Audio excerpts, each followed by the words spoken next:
आप क्या कर रहे हैं इस मार्केट में? काफी समय से आप थोड़े से मार्केट पर बेरिश तो मैं नहीं कहूंगा, लेकिन काफी कॉशियस थे। क्या अब मार्केट करेक्ट हो चुका है जहां पर आप बाइंग करेंगे? अनुज जी, ऐसा है कि फर्स्ट हाफ ऑफ 2025 खराब रहने वाला था, चैलेंजिंग रहने वाला था और सब लोग कहने लगे। अंडरस्टेटमेंट निकला है जिसको मैं गोर्ख खामोशी कहूंगा। आई थिंक इन्वेस्टर जो 2020 के बाद आया, काफ़ी सारे आए और काफ़ी सारे younger generation of portfolio managers है and whole lot of cowboys है in the mutual fund industry. I think शायद उन्होंने पिछले 5 साल में ऐसा फॉल देखा नहीं है। आई थिंक ये लास्ट फॉल हुआ था कोविड के टाइम, और कोविड के बाद काफ़ी सारे इन्वेस्टर्स आए थे, काफ़ी सारे फंड मैनेजर्स भी आए हैं। I think they have never seen such a fall. Has the market बॉटम्ड out? शायद शॉर्ट टर्म बॉटम बना होगा, मुझे पता नहीं है, लेकिन नॉर्मली मेरा अनुभव है पिछले 25 साल के आसपास से कि पैनिक हुआ है, शायद ब्लड बाथ नहीं हुआ है। और नॉर्मली बॉटम बनता है जब ब्लड बाथ होता है। ब्लड बाथ का मतलब है कि अनुज जी कहेंगे मार्केट में रहना नहीं है, डीमैट अकाउंट बंद कर देना है, ऐसा ना, कभी स्टॉक मार्केट का बात मत कर। आप कहीं जाते हो, लोग आपके पीछे आते हैं, लेकिन पब्लिक आपसे दूर भागेगी, कोई आपसे स्टॉक मार्केट की बात नहीं करेगी। That is blood bath. ये हुआ है, I am not very sure, लेकिन इतना कहूंगा कि over the last many months 2-3 चीज हुए जो, let's be very honest, we did not notice it. Number 1, काफी सारे प्रोमोटर्स ने अपने खुद के स्टेक हल्के किए थे। नंबर 2, काफी सारे प्रोमोटर्स ने हाई वैल्यूएशन का फायदा उठा के QIP किया, प्रेफरेंशियल अलॉटमेंट किया। At the same time there were whole lot of over hyped, highly publicised frenzy जो था IPO के पीछे, unknown companies at high valuation, और पब्लिक ने पैसा डालते गए। This 3 typically happen when markets get overstretched on the higher side. Fact ऐसा था कि जो कंटिन्यूअस फ्लो आते गया पैसा म्यूचुअल फंड में, उसने, लेट्स बी वेरी ऑनेस्ट, हम लोग में काफ़ी सारे लोगों को अंधा कर दिया कि ठीक है, बेचने तो पैसा खड़ा करना है, खड़ा करने दम पे बस पैसा डालते जाएंगे, म्यूचुअल फंड के पास पैसे आते जाएगा। इसके बीच में कहीं पर लास्ट 2 क्वार्टर के जो अर्निंग्स आए और सब लोग ओवर वैल्यूएशन की बात करने लगे, और FI की सेलिंग चलती गई, डॉलर इंडेक्स स्ट्रेंथन होते गया, रुपया वीक होते गया, and somewhere the panic started setting in. रोज का 3 रिकमेंडेशन जो आता था, अभी हफ्ते में 1 रिकमेंडेशन बाय का नहीं आता। सब लोग बोलते चलो हल्का होता हूँ। और ये जो हुआ है, it has caused a real panic in the market in the last 1 to 3 months।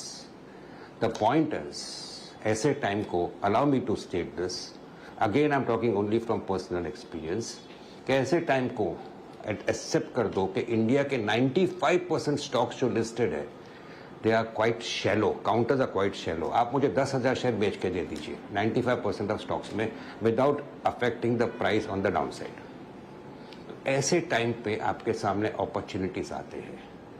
Problem ये है कि स्टॉक आपको लेने का है, लेकिन आप में हिम्मत नहीं है। आप क्या कहोगे, मेरे पास पैसे नहीं है, झूठ है ये। प्रॉब्लम है आपके पोर्टफोलियो जो 20-25% ऊपर से लुढ़क गया है, वो देखकर इतना खून देख रहे हो आपके पोर्टफोलियो में कि आपको हिम्मत नहीं है अभी नीचे में लेने का। और ये नीचे में इसलिए आता है, काफी सारे stocks on the down side एकदम रिएक्ट कर देते हैं, because there is continuous supply coming in. खरीदने वाला नहीं है। मुझे 20,000 शेयर को स्टॉक का बेचना है, अगर 200 रुपए का भाव है, मैं 180-170 करके बेचता हूं, तो 300 रुपए वाला स्टॉक 200 हुआ था, 200 वाला बेच के 170 करता है, 170 वाला शायद 150 आएगा, लेकिन वापस अगर 200-225 भी आए, आपको 20-30% कभी ना कभी देके जाएगा। This is one thing I would advise investors. पिछले 1 हफ्ते में काफी सारे डिबेट हुए हैं SIP के, SFPs के बारे में, स्मॉल कैप्स के बारे में, मिड कैप्स के बारे में। मैं पर्सनल अनुभव से वापिस एक ही बात कहूंगा कि maximum money is made in mid caps and small caps. The problem है, ये मार्केट में आज भी फ्रॉड काफी है। काफी सारे स्टॉक्स, काफी सारे सेक्टर्स, जैसे EMS सेक्टर हो, काफी सारे सेक्टर्स के स्टॉक्स आज भी काफी एक्सपेंसिव है। But individually if you do a bottom up approach, allow me to state, काफी सारे अपॉर्चुनिटीज आपके सामने उभर कर आते हैं। एक्सेप्ट कर दीजिए आप में हिम्मत नहीं है, और अगर आप हिम्मत दिखा के खरीदोगे और 5-10% डाउनसाइड देखने को तैयार हो, तो काफी सारे स्टॉक्स ऐसे हैं आज के लेवल्स पर जो आपको अगले 3-6-9 महीने में अच्छा रिटर्न देके जाएगा। This is what an investor needs to think with a lot of sanity in him. Problem में सैनिटी निकल गया है, because this type of fall not many have seen. Forget not many, even I had not seen. After COVID, I don't think even I had seen it. Let's be very honest, because अगर 20-25% portfolio घिस जाता है 15 दिन, 20 दिन, 25 दिन, 30 दिन में, it is not easy for you to think rationally. बात कही ना उनका सेकंड पार्ट बहुत अच्छा लगा, वरना महबूब जी आपका जब पहला पार्ट मैंने सुना ना तो मैं सोच रहा था कि 30 अप्रैल से चारधाम यात्रा शुरू हो रही है, क्यों ना वहीं निकल जाए, है ना। लेकिन दूसरा पार्ट आपने अच्छा बोला कि अगर 5-10% का डाउन साइड देखने की आपकी गुंजाइश है तो डेफिनेटली स्टे है। वो क्या होगा, कहाँ पे लगता है आपको कि with I think possibility of 5-10% आप अच्छा पैसा बना सकते हैं अगर आप वो झेल लें तो, आपके अनुसार? देखिए, मैं कहूँगा, जो मैं कहना चाहता था ये कहना चाहता था कि जो अच्छे अच्छे स्टॉक्स आपको दिखते हैं, देखिए मुझे अगर आप मुझे पूछो तो मुझे फाइनेंशियल्स पसंद है, डिस्क्रिशनरी स्पेंडिंग पसंद है, एक्स FMCG, ट्रैवल पसंद है, टूरिज्म पसंद है, होटल सेक्टर पसंद है।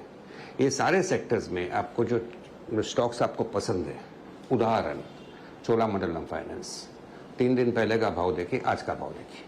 मैं नहीं कहता हूँ 3 दिन पहले बॉटम बनाया, मैं कहता हूँ वो भाव से शायद वो 5-10% घटेगा, लेकिन अपसाइड में 3 दिन में आपको 8-10% देके गया।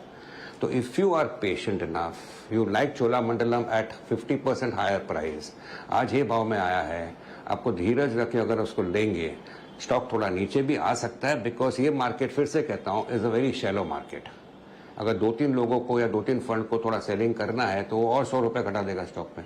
तो हिम्मत मत निकालना, अगर आपको लगता है ये स्टॉक अंडर वैल्यूड है, काफ़ी रिसर्च करना पड़ेगा, अच्छे स्टॉक्स को आइडेंटिफाई कर दीजिए, नीचे में खड़े रहिए, आपको मिलता है, धीरज रखिए, थोड़ा और डाउन साइड आ सकता है लेकिन फिर से पड़ेगा। As far as the Nifty goes, I am not talking of the Nifty में शायद शॉर्ट टर्म बॉटम हो भी गया होगा, मुझे पता नहीं है, but allow me to state things are very challenging right now. Problem is corporate earnings, आप मुझे कॉर्पोरेट अर्निंग्स ला के दीजिए, I promise you all the other factors will give on the side.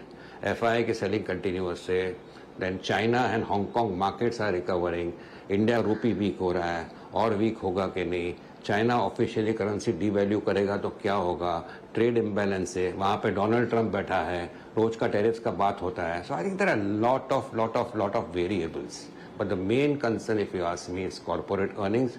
अगर आप मुझे कॉर्पोरेट अर्निंग्स ला के देते हो, गवर्नमेंट स्पेंडिंग करती है, मॉनसून अच्छा आता है, रूरल स्पेंडिंग इंप्रूव होता है, थोड़ा अर्बन कंजम्पशन इंप्रूव होता है because of the tax benefit in the budget, 2-3 quarter के बाद जब corporate earning start improving, I promise you that you will see first half of 2025 somewhere was a buying opportunity.